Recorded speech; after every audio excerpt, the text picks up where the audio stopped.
But let's turn our attention to these beautiful hypercars, and I'm joined by Marco Signoriti.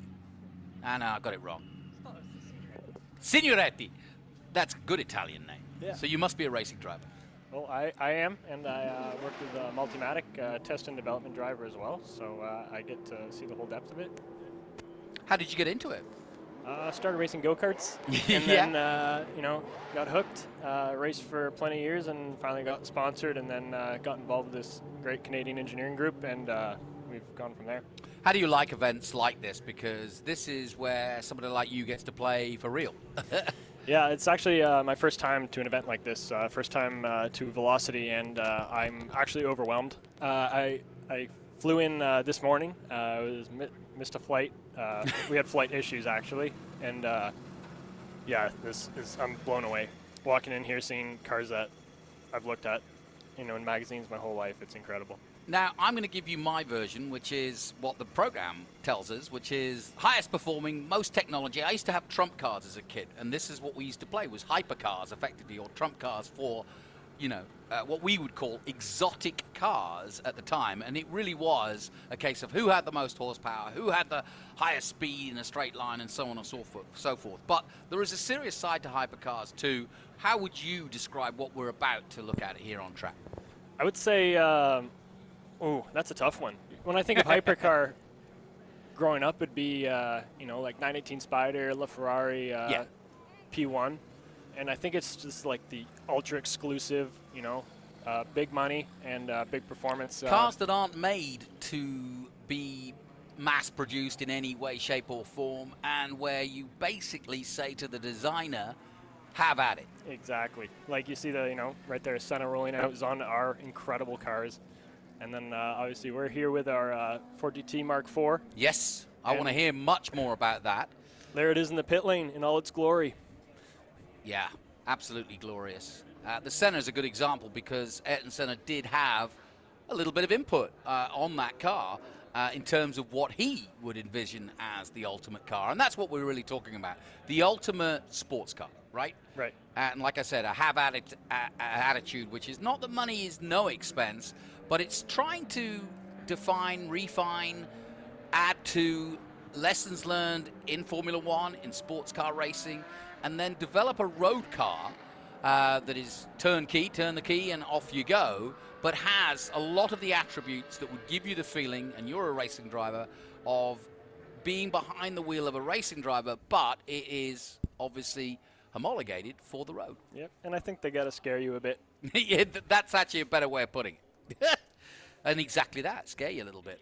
So what are some of the cars that we're looking at, and what have you driven any or all or any of these cars? So the car I have the experience in would be the GT Mark IV out there. Yeah. The Ford and Multimatic car, and that thing is absolutely incredible. Tell us about it. What is it? Why is it incredible? It's based off the Ford GT, the 2016 that went back in won at Le Mans, and so after they made the race car, the GTLM, they thought, hey, let's do no rules, let's do a Mark II. So they did the Mark II, extremely successful, 730 horsepower. That thing flies. This is the Mark IV, 800 plus horsepower, 2,400 pounds of downforce, 6-speed X-Track gearbox, E-clutch to get going. It's a spaceship. First time I drove it, I laughed the whole back straight. You had me at Mark IV, by the way. Yeah. No, what have they done then? I mean, obviously you go back to 66 and the original GT, and it's not far off looking like that. And then you move forward to 2003, I think it was.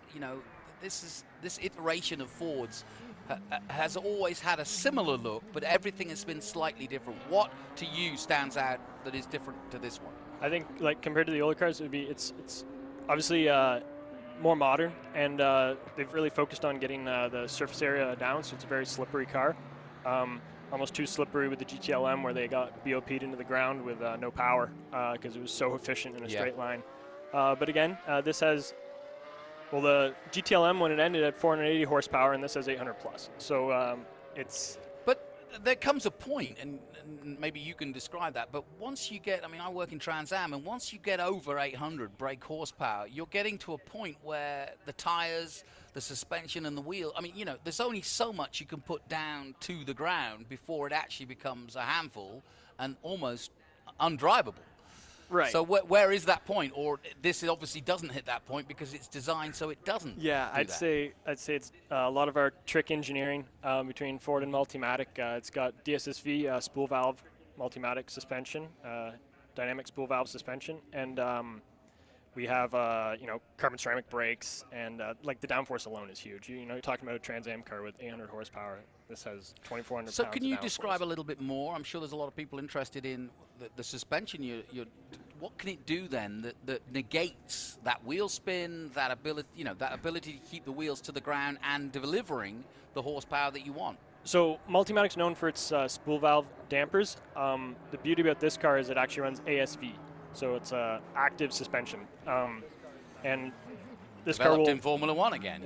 Yep. This car will actively, account for road and set up while you're driving. So if you want to touch more front, you can change the ASV mode to get a sharper front end, and if you want to settle the rear, you can do the same. And it's really incredible feeling the differences one switch and a damper can do. It's incredible, and it's more powerful than just bump and rebound. There you go. That's what I wanted to know. Now I'm just looking up the Werks cars because they're made here in California, I believe, and they are a really interesting company too because they kind of do what you want with the basics of a Porsche. We're looking at the Senna now, and like I said, in this particular case, there was a chance for Senna to kind of have his input a little bit, although you never know.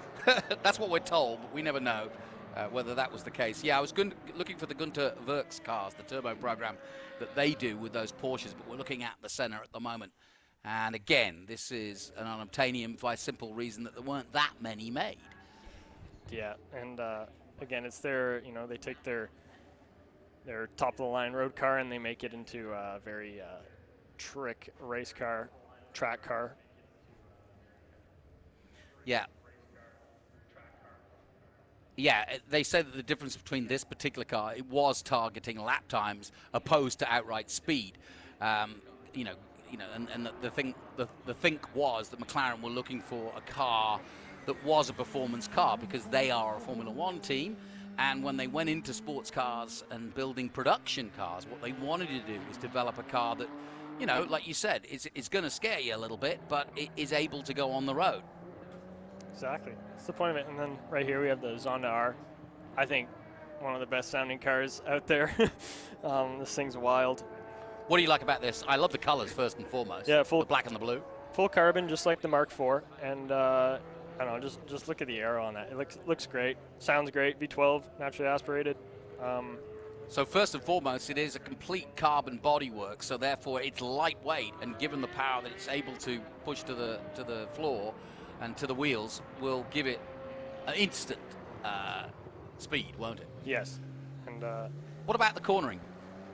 The corner, it'll probably be the same with the aero, right? So you're just reaping the benefits of that, black magic aero, and it's tricky to get used to driving an aero car because you have to trust the grips there. It's not necessarily mechanically; you don't feel it the whole time. You got to believe it's there. But once you get used to that, it's pretty rewarding driving at the limit of your aero.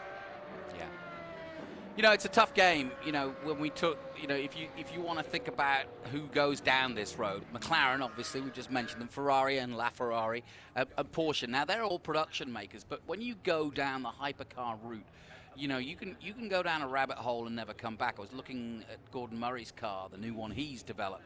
And he, was looking at someone that this is the fastest production car ever made. And, Gordon Murray, again, a Formula One designer and now designing his own cars. But, you've got to be careful how and where you go back because a lot of these cars not look the same, but they have attributes that may look a bit like a Ferrari or a bit like a McLaren. You'll kind of look at an angle and think, oh, that's a so-and-so, but you may be wrong. So you can put a vast amount of investment and go the wrong way and then hit the sweet spot and have a car that is legendary and will be sold at Christie's or Pebble Beach, in years to come, that everybody wants. We take a look at another Lamborghini now. Yeah, this is, I believe, the SVE. I can't see. Yeah, I believe that's ASV. So that thing's like, another V12, dying breed. Not seeing as many naturally aspirated, cars like this, but I love the sound of it. Who doesn't? Well, and a different way of looking at it, Lamborghini, another brilliant manufacturer, also coming into a world whereby Ferrari already exists and Italian sports cars already exist. So where does Lamborghini fit in? And they've always managed to just about find a way to be relevant, be different, and be in that exotic hypercar field. But never easy when you're taking on the likes of Ferrari. They've come a long way from tractors. And, yeah, that's a good point. And no, they do it different, right? Every manufacturer has their own, tweaks that they do. And it's like you mentioned before, if everyone, plugged into a simulator to make the most, optimal car, they'd all look the same. And that's where the beauty of the different manufacturers and the styling comes in, the designers. So you can actually, see their flair and see what they put into the car. And, each car speaks different than, the others. Let me ask you a left field question. Sims, do you do sim work? Yeah, we do. Yes. The reason I ask is because there's nothing like driving the real thing, but for those of us who will never get to drive one of these cars, you can literally sign up for an iRacing, or any other form of software and get yourself a rig and feel what the cars that were built this way can do, and then jump into another one and compare them too. So you could spend a whole weekend where you drive every hypercar ever built, including the Senna, and actually, if you've got the right rig, get a real sense of it. Yeah, and I think the biggest value in those would be learning tracks and getting a feel for things, racing line, that kind of stuff. But it's really great what iRacing and other simulation companies have done for, because you look at motorsports and there's such high barriers to entry. It's not like soccer or any other sports where you getting into racing is very, very difficult. And if it can give the kid at home a chance to live his dream or get his fix, it's it's a great thing. Yeah, and the other side of hypercars, if you will, or these kind of exotic cars, and Gunther Werks that we're looking at in the portion that's out there, you can customize. If you are at an end where you want to buy your Ferrari, they will give you the seats, the leather you want, the colors you want. You can literally, same with Lamborghini, you can build your own car within the specs of their, obviously, limits and their portfolio, but at the same time, it really does give it your mark. And you can choose so many different iterations and ways of going with colors and schemes and so on and so forth, and personalize it. So if you're at that level, it really is then a personalized car for you. Yeah, it's like you said, if you're at that level, there's people that don't want, rolling off the lot with a Ferrari that looks the same as their friends. So they'll do things to separate. Oh, we're getting some sideways action here. There, yeah. This is not the dirtfish part of the exhibition, but no, these hypercars are doing their bit.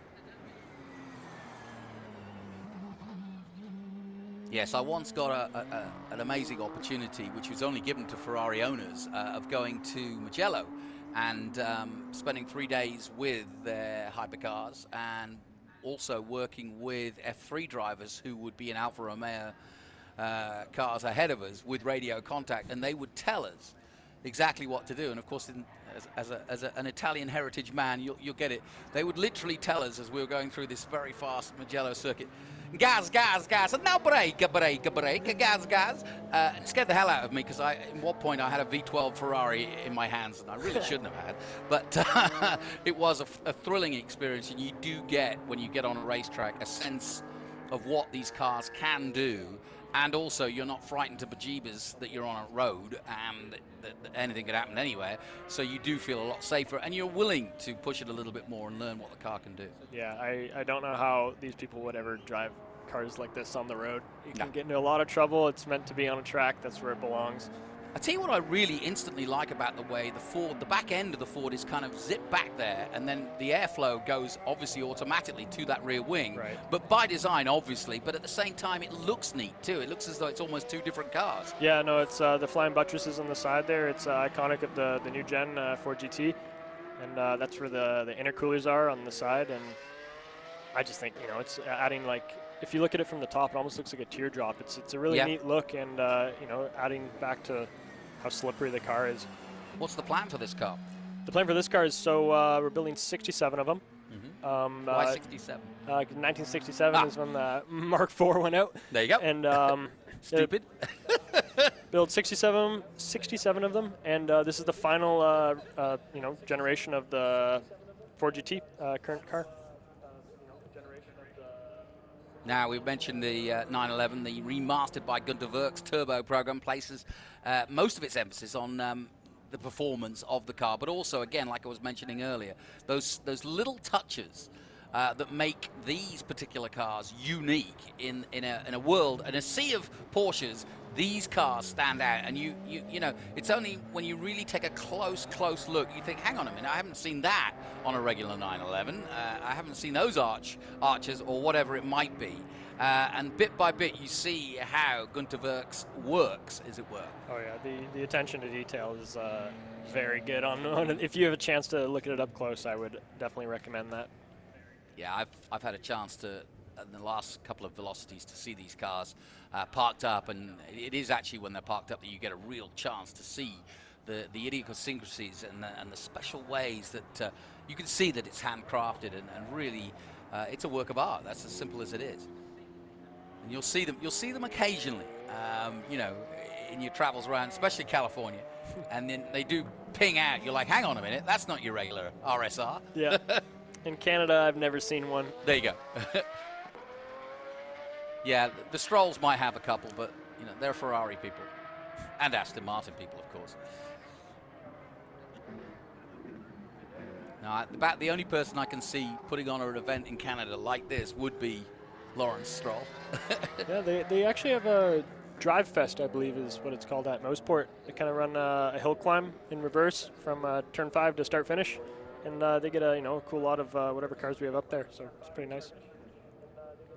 Well, it's a wonderful display of hypercars. Exciting times for Ford. We've been talking a lot about Ford, and you're obviously integrated with them as well. But, you know, with what's coming up in Formula One, with Red Bull, with the launch of the new Mustang, I mean, I'd forgotten or hadn't really given thought until Jim Farley mentioned it, that the Mustang was never officially raced.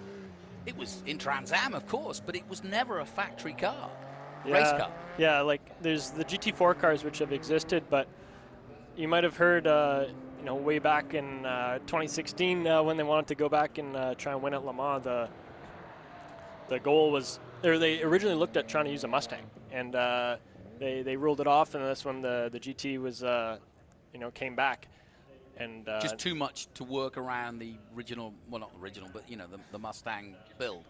Maybe I'm not too sure. I think fantastic, Cobras out there. Yeah, I think at the time it would be tough to race against the cars that were out there. But now with the GT3 rule set, it's very exciting. Going to be next few years in sports car racing between the Ford Mustang coming back with their GT3, new revised GT4, and then the Mustang Challenge running that Dark Horse R. If you're a race fan, and that's going to be a one-make series. Yeah, it's going to be a one-make series. Wow. That'll be pretty awesome. Yeah, I just want to do a shameless plug for Coda here, but WEC will be coming back Labor Day next September, and the World Endurance Championship will be live and happening here in the USA, and that's going to be a great circuit for it. It's been there before, but it's been a few years since we've had them here in the States. But like you say, an exciting time for World Championship and IMSA sports car racing. Exactly. Well, that kind of concludes the Hyper session. I'm going to keep Marco here, though, because he's going to come back, should I say, for the Ford display later. But thank you for coming in, and thank you for sharing your knowledge of hypercars. Fantastic to learn more about these, and we'll learn more as the weekend goes on. But as we sit atop high above Sonoma Raceway, you're watching the Velocity Invitational #4 here at Sonoma.